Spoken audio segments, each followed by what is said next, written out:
Ça, c'est le nouveau téléphone de chez Google, le Pixel 7 Pro. Et c'est mon nouveau téléphone. Est-ce qu'il est bien ou pas? Vous allez voir ça dans cette vidéo.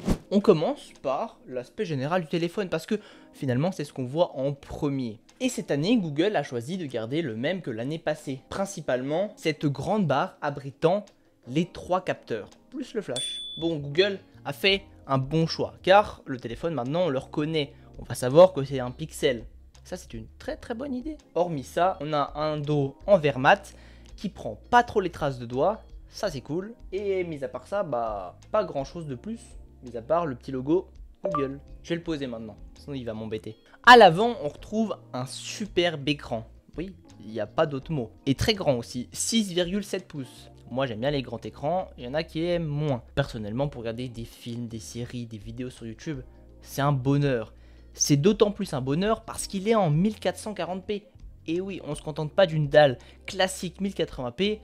Google pousse le niveau un petit peu plus haut. Évidemment en AMOLED, ce qui veut dire taux de contraste infini, des couleurs vives, des couleurs précises, et aussi du 120 Hz adaptatif, ce qui veut dire que suivant les différentes situations, le téléphone va adapter son niveau de rafraîchissement à la seconde de l'image. Ça c'est cool, ça permet d'économiser de la batterie. Sur l'avant du téléphone, on retrouve un petit poinçon qui va abriter le capteur selfie, qui permet aussi de déverrouiller le téléphone avec la reconnaissance faciale, c'est cool, et aussi on retrouve évidemment le capteur d'empreinte digitale, amélioré, hein. Je dis ça par rapport à l'année dernière où c'était une petite catastrophe sur certains. Moi là j'ai pas de problème, le capteur semble bien fonctionner, ça prend entre 0,5 secondes et 1 seconde à déverrouiller le téléphone, c'est pas très long, et généralement dans toutes les situations ça va bien fonctionner, comparé à la reconnaissance faciale qui a des petits problèmes par moment. Non, en vrai, si on est un petit peu en basse luminosité ou un petit peu de travers, ou bref, suivant certaines circonstances, ça va pas forcément bien fonctionner, nous détecter, et là on est obligé d'utiliser notre pouce. Sinon, c'est à peu près tout pour l'écran et le design général. Évidemment, le téléphone est équipé d'un double haut-parleur stéréo. Et oui, en bas du téléphone et à l'avant, qui permet d'avoir un son un petit peu plus spatial, stéréo. Si on regarde 2-3 films ou des séries, ou même pour écouter de la musique. Mais malheureusement, le son c'est pas le meilleur sur les smartphones. Non, il manque un petit peu de profondeur, de basse, d'aigu. Mais en soi, ça suffit largement. Et il est assez puissant. On a aussi 2 boutons. Un bouton marche et arrêt, un bouton volume bas et haut, qui sont inversés. Et c'est très bizarre au début, mais finalement on prend vite le coup. Surtout que le bouton marche-arrêt tombe sur le pouce. Et voilà, c'est à peu près tout pour l'ensemble un petit peu quand on voit le téléphone. Maintenant, on va se pencher plus dans le téléphone. Et vu qu'on se penche dans le téléphone, on va regarder la puce. Google fabrique leur propre puce, la Google Tensor G2, qui est une puce pas du tout la plus puissante du marché, mais c'est pas l'ambition voulue. Non, cette puce est vraiment là pour nous assister au quotidien, faire toutes les tâches demandées sans problème, et aussi être présent pour tout ce qui est niveau des tâches d'intelligence artificielle, parce que ce téléphone en est bourré. Mais ça, comme d'habitude, j'en reparlerai un petit peu après. Comme je l'ai dit, la puce c'est pas la plus puissante du marché, loin de là, mais c'est pas un problème parce qu'on va pouvoir faire tourner tout ce qu'on veut, même les jeux, sans trop de difficultés. Alors certes, on ne tournera pas au maximum de la qualité, avec le maximum d'images par seconde sur des jeux très gourmands, c'est vrai, surtout que ça va faire vite chauffer la puce, mais dans les tâches quotidiennes, dans la vie de tous les jours, la puce ne va pas non plus trop chauffer et va nous assister, et ça c'est parfait, c'est ce qu'on demande finalement, surtout qu'elle n'est pas forcément très énergivore, c'est plutôt un bon point. Le téléphone est équipé de 12 Go de RAM, à ce niveau là je pense que on est bien.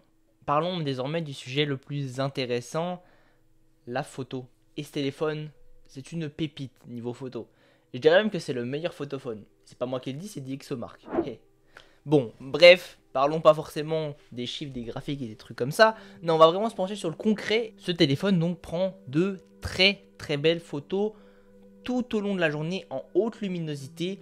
On va avoir des couleurs précises, un taux de détail vraiment précis aussi. C'est le mot précis, hein. Il n'y a pas d'autre mot qui va mieux qualifier les photos de ce téléphone. Franchement, j'ai pas grand chose à redire là-dessus. Sur les photos avec le grand angle, Les photos avec l'ultra grand angle sont aussi parfaites. C'est un ultra grand angle qui prend vraiment de belles photos. J'avais l'habitude des ultra grand angle les photos n'étaient pas très belles, les couleurs n'étaient pas le même que le grand angle, du coup c'était assez compliqué, c'était difficile à utiliser, exploiter. Et là, on peut vraiment s'amuser avec ce grand angle et libérer notre créativité, parce que c'est le but en fait, ce téléphone au niveau des photos, c'est de libérer notre créativité. On a aussi un téléobjectif x5 qui va prendre des plutôt bonnes photos en gardant un maximum de détails, et on peut monter avec un zoom x30 numérique, avec aussi une technologie de prendre d'autres photos, les combiner, avec utiliser tous les capteurs en même temps. Bref, ça va faire des photos plutôt jolies. Mais après en x30, faut pas non plus espérer faire des grands miracles, hein. On est en x30, on est en numérique. Évidemment, ça va être difficilement exploitable. Mais pour moi, le zoom x5 peut être utilisé pour prendre par exemple des oiseaux dans le ciel, pour prendre, je sais pas, des choses assez loin, faire s'amuser finalement avec. Et ça marche bien. Après, de nuit, ça va être un petit peu plus compliqué. Évidemment, hein, on est de nuit, il va y avoir beaucoup plus de bruit sur la photo. Mais on arrive quand même à se débrouiller et à faire des photos plutôt sympas, plutôt exploitables. Ça, c'est très très cool. On peut aussi prendre des photos donc en normal, mais aussi on peut les prendre en RAW, qui va permettre après de les éditer sur des logiciels tierces et d'embellir la photo, de la mettre à notre goût. Ça, c'est très très cool. Au niveau aussi des photos, on a plein de fonctionnalités et franchement, on pourrait prendre des photos comme un photographe sans en être un finalement en fait. On a l'exposition longue qui va permettre de faire des choses magnifiques avec. J'ai testé, bon après j'avais pas forcément trop d'idées mais je teste. On a aussi plan d'action, alors je sais pas si ça se dit comme ça en français, mais plan d'action qui va permettre d'amplifier l'arrière-plan en mouvement. Et ça rend super bien, alors qu'en plus c'est que de l'intelligence artificielle qui va bosser et faire ça. Je suis pour toutes ces fonctionnalités qui vont permettre de libérer notre créativité. On a aussi un mode macro automatique qui fonctionne avec l'ultra grand angle. On va se rapprocher, ça va détecter qu'on est très proche d'une plante, d'un objet.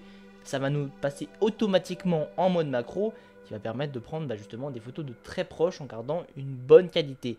Par contre, des fois ça va mal reconnaître si ça va faire par exemple le focus sur l'arrière-plan et pas sur l'objet en lui-même. Après, il suffit juste de rappuyer sur l'objet et le problème est résolu. On a aussi un mode portrait qui marche très bien. Les algorithmes de Google sont vraiment parfaits à ce niveau, qui va permettre de prendre des photos parfaites avec un beau bokeh. On a encore plein d'autres modes. En fait, il y en a tellement qui va permettre vraiment de libérer notre créativité. Je fais que de répéter ce mot, mais parce que c'est le but de ce téléphone. Et aussi en vidéo, parce qu'on peut prendre des vidéos jusqu'en 4K 60 images par seconde. Alors en 4K 60 images par seconde, on perd un petit peu des fonctionnalités. Si on repasse à 30 images par seconde, on a plein d'autres fonctionnalités, comme le fait de créer un arrière-plan, un flou d'arrière-plan, sans que ce soit un vrai objectif, comme sur des appareils photo professionnels, comme l'a fait Apple l'année dernière. Et ça marche très bien, ça fonctionne comme d'habitude avec de l'intelligence artificielle. Ça permet, bon, pas de faire non plus des films, mais de s'amuser, de tester des choses. On peut évidemment faire de la slow motion, des timelapses, bref, ça c'est assez habituel. On a aussi une stabilisation optique sur le téléphone, ça c'est très très cool, mais on a aussi une super stabilisation qui là va être en plus numérique. Bon après c'est en 1080p, du coup ça va être un petit peu moins beau. Le téléphone aussi profite de l'HDR pour faire des vidéos encore plus belles, avoir plus de lumière, capturer plus de moments. Mais bon, ça c'est limité à 30 images par seconde. Au niveau aussi donc de la caméra frontale, elle peut prendre de très très belles photos. On a aussi un mode un peu ultra grand angle, enfin semi-ultra grand angle avec l'objectif frontal qui va permettre par exemple de prendre une photo de groupe si on est beaucoup, ça c'est très cool. On peut aussi filmer en 4K 60 images par seconde en frontal qui fait des plutôt bonnes vidéos.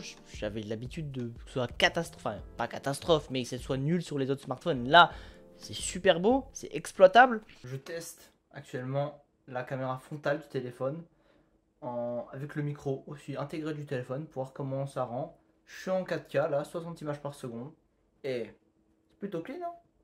Bref, niveau de la photo, je pense qu'on peut pas faire mieux finalement. Actuellement, c'est le meilleur photophone et bah c'est vrai, on peut pas se mentir, il prend vraiment de superbes photos. On va passer sur le point noir du smartphone, la batterie et la recharge. Enfin, point noir, c'est ce que beaucoup disent, mais en fait, pas tant que ça. Le téléphone tient facilement une journée. Enfin, facilement, j'abuse peut-être un peu. En fait, il tient une journée, je pars à 7 h du matin, je reviens à 18 h, bon, il me reste encore de la batterie, j'ai fait des tâches quotidiennes, je n'ai pas non plus joué toute la journée, j'ai pas pris des photos toute la journée, j'ai fait un petit peu tout durant la journée et j'ai encore de la batterie en rentrant. En fait, finalement, il tient pas mal. Et au niveau de la recharge, il se recharge en environ 1h30, 45. Ça, c'est un peu long. Mais tu le branches un petit coup, tu fais la cuisine, tu fais à manger, tu fais la vaisselle et tout. Tu reviens, hop, tu le récupères, tu as de la batterie. Ça permet, bon, voilà. C'est long, c'est vrai. C'est du 23 watts. Comme la recharge d'ailleurs sans fil, c'est aussi du 23 watts avec le Pixel Stand de deuxième génération. Finalement, les deux sont aussi rapides, donc on peut prendre soit de la recharge sans fil, soit de la recharge filaire. On peut le poser du coup sur son bureau, faire des petites tâches, et il va se recharger tranquillement comme ça. Alors c'est vrai, c'est quand même long, hein, mais pour le vivre au quotidien, c'est pas trop pénalisant encore, je trouve. Hein. De toute façon, je referai une autre vidéo dans le futur, dans 5-6 mois, pour dire comment je l'ai vécu au quotidien et tout. Bref, vous en saurez plus à ce moment-là. Et on va passer aussi sur les fonctionnalités parce que ce téléphone en a un paquet. Le téléphone veut nous faciliter la vie au quotidien et c'est réussi. On a plein de modes, ne serait-ce que la rotation automatique basée sur notre visage. En fait, si le téléphone est en mode portrait et qu'on va tourner notre tête en même temps, et bien le téléphone ne va pas activer la rotation. Ça va garder en mode portrait. Ça va passer en mode paysage. C'est cool par exemple quand on est dans un lit, qu'on va regarder une série, des vidéos et tout. Ça c'est super cool. On a aussi le fait de pouvoir lire des messages vocaux, pratique dans les transports en commun si on n'a pas d'écouteurs, de casque et tout. On peut lire notre message vocaux ou alors en réunion. Ça c'est super cool. On a Live Translate, donc la traduction en direct qui va permettre de traduire nos messages. Par exemple, je reçois un message en japonais, je vais pouvoir le mettre en anglais ou en français. Ça marche super bien, c'est d'une rapidité folle. On a aussi l'enregistreur vocal qui marche méga rapidement, un truc de fou, qu'on peut justement placer et s'enregistrer. Et on peut aussi mettre donc directement que ça tape en fait ce qu'on dit. Ça marche vraiment super bien. Les fonctionnalités, toutes les fonctionnalités implémentées sont vraiment parfaites. Même au niveau de la photo, hein, on a la gomme magique qui permet d'effacer par exemple des câbles, des objets et tout. Ça évite de devoir passer sur Photoshop et de le faire manuellement. Là c'est automatique et ça marche plutôt bien. Après il faut pas non plus trop en demander. Hein. On a aussi le fait de pouvoir rajouter justement sur une photo, il n'y avait pas un mode portrait, de rajouter un effet de bokeh à l'arrière-plan qui marche plutôt pas mal. En tout cas on a plein de fonctionnalités. Aussi on peut enlever le flou d'une photo. Si on prend une photo elle est un peu floue, on peut la déflouter. Ça marche quand même, enfin, faut dire ce qui est, ça marche, c'est pas non plus encore parfait. De toute façon, on sait que tout va s'améliorer, le téléphone quand même promet 3 ans de mise à jour, et normalement à peu près tous les 3 mois, on a des nouvelles fonctionnalités qui arrivent, des corrections de bugs et tout. Parce que des bugs, il y en a un petit peu, hein. Par moment, si j'écoute de la musique et que je quitte l'application et que je reviens, enfin, je vais montrer un petit peu, mais la bande noire reste, du coup ça fait un décalage, c'est pas très dérangeant, c'est juste un petit peu bizarre. Sur Netflix, pareil, l'application garde le petit module en bas pour dire que justement il n'y a pas de bouton en fait, tout est avec des gestes. Il reste sur Netflix alors que je regarde une série, c'est un petit peu dérangeant. Je sais que ça va être corrigé dans le futur. En tout cas, on n'a pas tant de bugs, c'est pas des bugs très dérangeants au quotidien. Hein. J'ai pas eu de plantage, ni de trop bugs, de machin chouette comme ça. Bref, en tout cas, tout ce que j'ai à dire sur ce téléphone, c'est que c'est super cool. Je kiffe ce téléphone. Je prends un plaisir fou. C'était le téléphone qui me hypait le plus. Je pense que j'ai à peu près tout dit sur ce téléphone. Donc pour moi c'est une grande réussite. C'est un grand oui. Vous pouvez l'acheter au même prix que l'année dernière, ça c'est cool, merci Google. Vous avez laissé le même prix, donc 899 € pour la version 128 Go ou 999 € pour la version 256. Ah, merci Google de ne pas augmenter les prix dans ces temps difficiles. Ça fait plaisir. En tout cas, c'était l'Amso, je vous dis à très bientôt et portez-vous bien.